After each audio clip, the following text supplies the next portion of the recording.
Julia Quinn, série Os Rockabills, livro 2. Um marido de faz de conta. Mil desculpas, já faz um mês que não escrevo, mas a verdade é que não tenho nada a contar. Minha vida se divide entre o tédio e o terror da batalha, e não quero escrever sobre nenhum dos dois.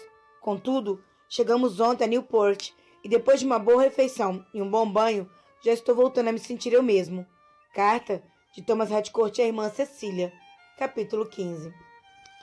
Caro senhorita Harcourt, obrigado pelo gracioso recado. O tempo voltou a esfriar esses dias, e quando esta carta enfim chegar às suas mãos, imagino que nós já estaremos agradecendo aos céus por nossas casacas vermelhas de lã. Newport é o mais próximo de uma cidade que vemos em muito tempo, e tanto Thomas quanto eu estamos nos deleitando em seus confortos. Estamos aquartelados em uma casa particular, mas nossos homens ficaram alojados em templos, metade em uma igreja e metade em uma sinagoga. Vários homens se queixaram dessa distribuição, com medo de desagradar a Deus por dormir em uma casa profana. Não vejo como uma sinagoga poderia ser mais profana do que uma taverna que todos os homens visitaram na noite anterior. Contudo, aconselhamento religioso não faz parte da minha alçada. Por falar nisso, espero que a senhora Pennywhite pare de exagerar no vinho da missa. Embora deva confessar que me diverti muito com a sua história sobre o salmo que deu errado. Por fim, como já sei que vai me perguntar, eu nunca tinha estado em uma sinagoga, mas para dizer a verdade, até que o lugar é bem parecido com uma igreja. Bilhete de Edward Roxby para Cecília Harcourt, anexo à carta de Thomas Harcourt. Na manhã seguinte, como de costume, Edward acordou antes de Cecília. Ela nem se mexeu quando ele se levantou da cama, o que mostrava como ela estava exausta. Ele sorriu. Sentia grande satisfação por ser o culpado por aquele cansaço. Ela, provavelmente, acordaria faminta. A maior refeição de Cecília costumava ser o café da manhã. E embora nunca faltasse os ovos no Devil Head, graças ao galinheiro nos fundos do estabelecimento, Edward achou que a ocasião pediu um mimo a mais. Algo doce. Um pãozinho de passas, talvez, ou especulas. Ou ambos. Por que não? Edward se vestiu, pegou um papel e deixou um bilhete apressado em cima da mesa, avisando que voltava logo. Havia 2 confeitarias que não eram longe. Poderia ir e voltar em menos de uma hora, desde que não topasse com nenhum conhecido. A cafetaria dos Rojackers era mais perto, então ele decidiu começar por ali, rindo sozinho com o som do sininho da porta que anunciava a chegada de um cliente. Quem estava cuidando da loja não era o Sr. Rojackers, e sim a filha dele, a jovem de cabelos ruivos que tinha feito amizade com Cecília. Edward lembrava que ter conhecido a moça antes de ir para Connecticut.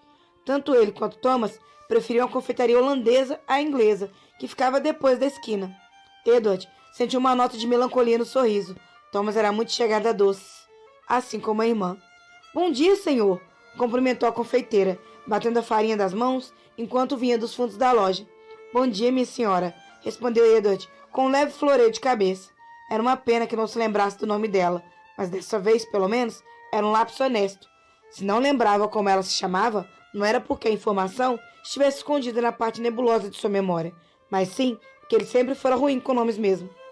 É um prazer ver o senhor novamente, disse a mulher. Já faz algum tempo desde a última vez. Alguns meses, confirmou ele. Eu não estava na cidade. Ela assentiu, abrindo um sorriso ao dizer: assim fica difícil cultivar uma clientela. O exército não para de mandar vocês para lá e para colar. No meu caso, foi a colar, Connecticut, respondeu ele. Ela deu uma risadinha e perguntou: e seu amigo, como vai? Meu amigo? Ecoou Edward. Sabia muito bem que ela devia estar falando de Thomas. Ainda assim, era inquietante. Ninguém mais perguntava sobre ele, e quando faziam, era com sussurro soturno. Na verdade, faz tempo que não o vejo, respondeu Edward. Que pena! Ela inclinou a cabeça para o lado em um gesto amigável. Para o senhor e para mim também. Ele era um dos meus melhores clientes. Adorava um doce aquele ali. A irmã dele é igualzinha, murmurou Edward. Ela respondeu com um olhar curioso. Eu me casei com a irmã dele, explicou. Edward se perguntou por que disseram isso a ela. Devia ser porque ficava feliz ao dizer as palavras em voz alta. Estava casado com Cecília. Bem, agora estava casado mesmo. A filha do Sr. Rojackers parou por um momento, fazendo o senhor dizer: sinto muito, mas infelizmente não me lembro do seu nome. Capitão Edward Roxby, e sim, A senhora conheceu minha esposa Cecília. Mas é claro, queira me desculpar. Não liguei o nome à pessoa quando ela se apresentou outro dia. Até que ela se parece um bocado com o irmão, não acha? Não tanto nos traços, mas nas expressões. Sim, completou Edward. A jovem sorriu e perguntou. Suponho então que o senhor vai querer levar especulas. Exatamente. 1 dúzia, por favor.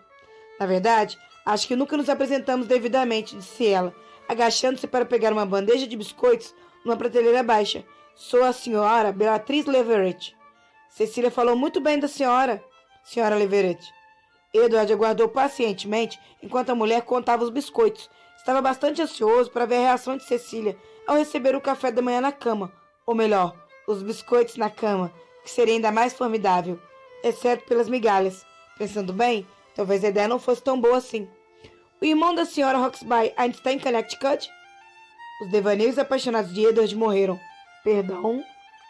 O irmão da senhora Roxby, repetiu ela, erguendo os olhos do que estava fazendo.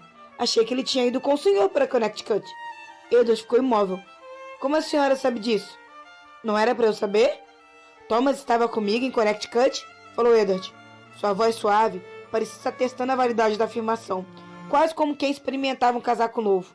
Vestia bem. Não estava? Perguntou a senhora Leverett. O que ele poderia responder? Não morria de amores pela ideia de dividir os detalhes de sua condição de saúde com aquela mulher, que era praticamente uma estranha. Mas se ela tivesse alguma informação sobre Thomas... A verdade é que estou com certa dificuldade de me lembrar de algumas coisas, contou ele, enfim, levando a mão logo abaixo da borda do chapéu e tocando o galo na testa, que já estava bem menor, mas ainda doía. Sofri uma contusão na cabeça. Ah, sinto muito. Os olhos dela se apiedaram. Deve ser um bocado frustrante. Sim, mas não era do machucado que ele queria falar. E Edward encarou a mulher de frente, olhos nos olhos. O que dizia mesmo sobre o Capitão Harcourt? Ela deu de ombros. Na verdade, eu não sei de nada. Só que, vários meses atrás, os senhores foram juntos para Connecticut. Estiveram aqui na loja, logo antes de partir.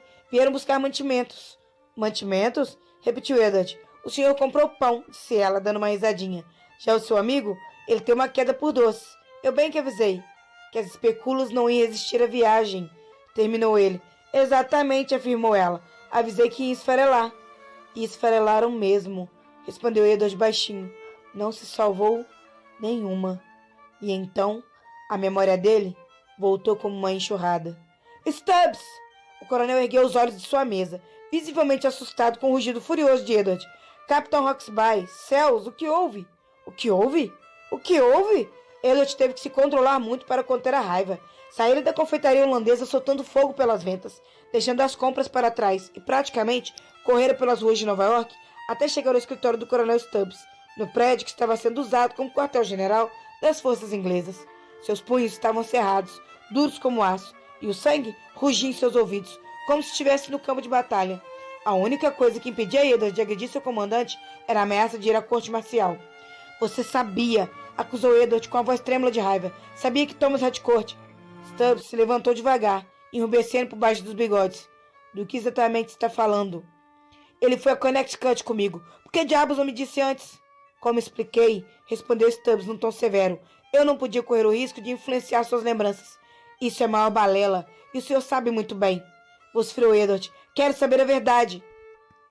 Mas essa é a verdade, sibilou Stubbs, desviando de Edward e indo fechar a porta de sua sala. Ou por acaso pensa que eu me senti bem ao mentir para sua esposa? Minha esposa? Repetiu Edward. Ele também tinha se lembrado disso. Não podia dizer que a memória estava integralmente restituída, mas estava quase tudo lá. E Edward tinha certeza absoluta de que não tinha participado de nenhuma cerimônia de casamento por procuração e de que Thomas jamais sugerira tal coisa. Edward não conseguia nem imaginar o motivo pelo qual Cecília investira naquela mentira, mas era melhor lidar com a desgraça de cada vez. Ao encarar Stubbs, Edward sentia que estava no limite da raiva. O senhor tem 10 segundos para me explicar por que mentiu para mim sobre Thomas Harcourt. Pelo amor de Deus, Roxby, disse o coronel, correndo a mão pelos cabelos ralos. Eu não sou um monstro. A última coisa que eu queria era dar falsas esperanças à dama. Edward congelou. Falsas esperanças? Stubbs devolveu o olhar. Então você não sabe? Não foi exatamente uma pergunta. Creio que já está muito claro que há muita coisa que eu não sei, falou Edward, com uma voz entrecortada pela tensão. Então, por favor, faça a gentileza de me contar. O capitão Harcourt? Está morto, falou o coronel balançando a cabeça com evidente pesar. Levou um tiro na barriga. Sinto muito. O quê? Edward cambaleou para trás e, de alguma maneira, conseguiu encontrar uma cadeira em que ele pudesse sentar. O que aconteceu? Quando aconteceu? Em março, respondeu Stubbs, atravessando a sala e abrindo a porta de um armário, de onde tirou um desencantador de conhaque. Não fazia nenhuma semana que você tinha partido. Ele mandou um recado para que eu encontrasse em New Rochelle. O coronel serviu 2 copos de bebida, e Edward notou que as mãos do homem estavam trêmulas. Quem foi lá? Só eu. Você foi sozinho? O tom de voz de Edward deixava claro a sua descrença. Stubbs ofereceu um copo a ele. Era o que eu tinha que ser feito. Edward respirou fundo, enquanto as lembranças frescas e envelhecidas ao mesmo tempo se descortinavam em sua mente. Ele e Thomas tinham ido juntos a Connecticut, encarregados de avaliar a viabilidade de um ataque naval àquele litoral. A ordem partiu do governador Tryon. Escalar a Edward, dissera o governador, porque precisava de alguém em quem pudesse confiar, de olhos fechados. Edward escalara Thomas pelo mesmíssimo motivo. Contudo, só haviam se passado alguns dias de viagem quando Thomas teve que voltar a Nova York com as informações apuradas sobre New York, enquanto Edward seguira para New Haven, mais a leste. E aquela fora a última vez em que viram o amigo. Edward aceitou o copo de conhaque e virou de uma vez só. Stubbs fez o mesmo. Imagina então que sua memória tenha voltado. Edward assentiu secamente. Já sabia que o coronel ia querer interrogá-lo de imediato, mas não diria uma única palavra até receber resposta sobre Thomas. Porque pediu ao general Gard que enviasse uma carta para a família dele se ele estava apenas ferido. Quando mandamos a carta, ele estava se recuperando, respondeu o coronel. Dias depois de levar o tiro, ele foi alvejado uma segunda vez. O quê? Edward estava fazendo um grande esforço para entender. O que aconteceu? Stubbs grunhiu. Se apoiou na mesa, abatido. Eu não podia trazê-lo de volta, não enquanto houvesse dúvida sobre a lealdade dele. Thomas Harcourt não era um traidor, vociferou Edward. Não havia como ter certeza, rebateu Stubbs no mesmo tom. O que eu mais poderia pensar? Fui até New Rochelle, exatamente como ele pedira, e então antes que eu pudesse dizer qualquer coisa, além do meu nome, começaram a atirar em mim. E atirar nele, corrigiu Edward. Afinal, fora Thomas quem levara o tiro. Stubbs bebeu um grande gole do conhaque, matando o segundo copo e serviu ainda um terceiro. Não sei em quem eles estavam atirando. Até onde eu sei, eu podia muito bem ser o alvo, e eles podem muito bem ter errado. Não preciso lembrá-lo de que os colonos são, em sua maioria, uma gentalha destreinada. Metade dos desgraçados não sabe nem atirar direito. Edward precisou de um instante para assimilar tudo. Tinha certeza absoluta de que Thomas jamais trairia coroa, mas entendia o motivo pelo qual o capitão Stubbs, que afinal não conhecia tão bem, ficara desconfiado. O capitão Harcourt levou um tiro no ombro, contou Stubbs amargo. O projétil entrou e saiu direto pelo outro lado. O sangue foi estancado com facilidade, mas ele estava sentindo muita dor. Edward fechou os olhos e respirou fundo, mas isso não ajudou muito. Eles já viram muitos homens levando tiros. Eu levei para Dobbs Ferry, prosseguiu Stubbs. Temos um pequeno posto avançado perto do rio. Não chega a ser atrás das linhas inimigas, mas é quase. Edward conhecia Dobbs Ferry muito bem. Os ingleses usavam a localidade como ponto de encontro desde a Batalha de White Plains, 3 anos atrás. E depois, o que aconteceu? Perguntou. O coronel a encarou com uma expressão vaga. Voltei para cá. O senhor o abandonou lá? Falou Edward enojado. Que tipo de homem larga um soldado no meio do nada? Ele não estava sozinho. Deixei 3 homens de guarda. O senhor tratou como um prisioneiro. Fiz isso pensando mais na segurança dele do que em qualquer outra coisa. Podia estar impedindo o garoto de fugir, mas também estava impedindo que os outros rebeldes matassem o oficial inglês. Stubbs olhava Edward com evidente impaciência. Deus do céu, Roxby, não me olhe como se o inimigo fosse eu. Edward conteve a língua. Em todo caso, ele não teria conseguido fazer a viagem de volta para Nova York. Continuou Stubbs balançando a cabeça. A dor estava forte demais. O senhor podia ter ficado lá. Não podia, retorquiu Stubbs. Eu precisava voltar para o quartel-general. Havia gente demais aqui esperando por mim. Ninguém sabia que eu tinha me ausentado. Pode acreditar, assim que consegui arrumar uma desculpa, voltei para buscá-lo. Não se passaram nem 2 dias. Stubbs engoliu em seco, e pela primeira vez desde a chegada de Edward, parecia pálido. Mas quando eu cheguei lá, eles estavam mortos. Eles, Harcourt e os 3 homens que deixei de guarda. Todos eles. Edward olhou para baixo e percebeu o copo que ainda tinha nas mãos. Tinha até se esquecido de que estava segurando. Pôs o copo na mesa, sem tirar os olhos da mão. como se fosse capaz de conter o tremor em seus dedos. O que aconteceu? Não sei. Stubbs fechou os olhos, o rosto tomado por terríveis lembranças, e prosseguiu em voz baixa. Todos foram baleados. Edward quase chegou a vomitar. Foi execução? Não. Houve uma briga. A briga envolveu Thomas? Ele não estava sob custódia. Nós não o amarramos. E ficou claro que, mesmo estando ferido, ele também tinha lutado, mas... Stubbs engoliu em seco e desviou o olhar. Mas o quê? Mas não tinha como saber de que lado ele lutou. O senhor o conhecia bem o suficiente para saber que ele não era um traidor, argumentou Edward em voz baixa. Será que eu o conhecia? E você? Será que você o conhecia? É claro que eu conhecia, diabos, rugiu Edward, levantando-se de um salto exasperado. Bom, eu não conhecia tão bem assim. Devolveu Stubbs na mesma moeda. E esse é o meu maldito trabalho, desconfiar de tudo e de todos. Levou as mãos à cabeça, apertando as têmporas com força. E eu estou farto dessa droga toda. Edward deu um passo para trás. Nunca vira o coronel naquele estado. Talvez nunca tivesse visto ninguém naquele estado. Não podia confiar em ninguém. Retomou Stubbs, praticamente murmurando. Tem noção do mal que isso faz? Edward não disse nada. Ainda estava furioso, cheio de ódio e revolta. Mas já não sabia mais qual era o alvo de sua ira. Sabia, contudo, que não era Stubbs. Tomou o copo das mãos trêmulas do coronel e foi até o decantador, servindo mais 2 doses. Ainda era pouco mais de 8 da manhã, mas ele não se importava. Nenhum dos dois precisava estar com a cabeça fresca naquele momento. Na verdade, suspeitava de que nenhum dos dois queria estar com a cabeça fresca. E os corpos? Perguntou Edward com a voz grave. Enterrei. Todos eles? O coronel cerrou os olhos. Foi um dia bastante desagradável. Alguma testemunha? No mesmo instante, Stubbs encarou irritado. Está dizendo que não confia em mim? Não é isso. Me desculpe, senhor, disse Edward. Confiava sim em Stubbs, no que tangia aquela questão e a todas as outras. No fim das contas, o que não entendia era como o sujeito tinha conseguido guardar aquele segredo. Devia ter sido excruciante. Tive ajuda para cavar as covas.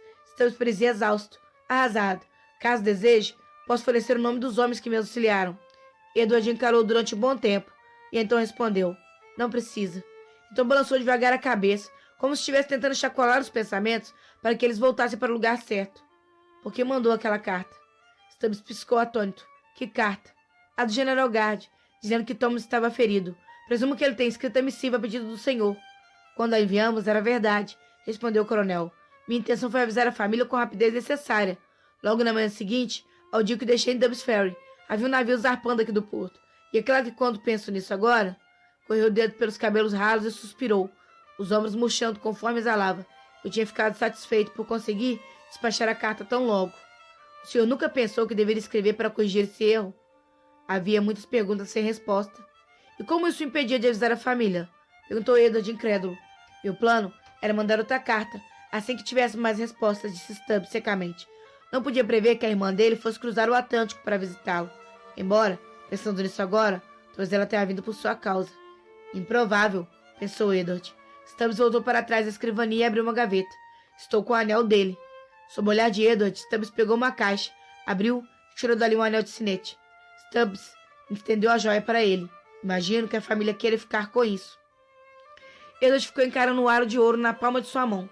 Para ser sincero, não estava reconhecendo a joia. Nunca tinha prestado atenção no sinete do amigo, mas sabia que Cecília o reconheceria. Ela ia ficar arrasada. Stubbs pigarreou. O que vai dizer a sua esposa? Esposa. Aquela palavra outra vez. Droga. Ela não era a esposa dele. Ele não sabia o que ela era. Mas esposa, ela não era. Roxby? Edward ergueu o rosto. Decidiu que teria tempo de sobra para tentar compreender a desonestidade de Cecília. Por ela, ele preferia lançar mão da bondade que tinha na alma e deixar que ela pranteasse o irmão antes de confrontá-la por causa de suas mentiras. Ele respirou fundo e encarou o coronel de frente ao responder. Dirá a ela que o irmão morreu como herói. Direi que o senhor sente muito por ter escondido essas informações quando ela o procurou, que só o fez por conta da natureza confidencial do trabalho extraordinariamente importante que ele estava realizando. Deu um passo na direção do coronel e mais um.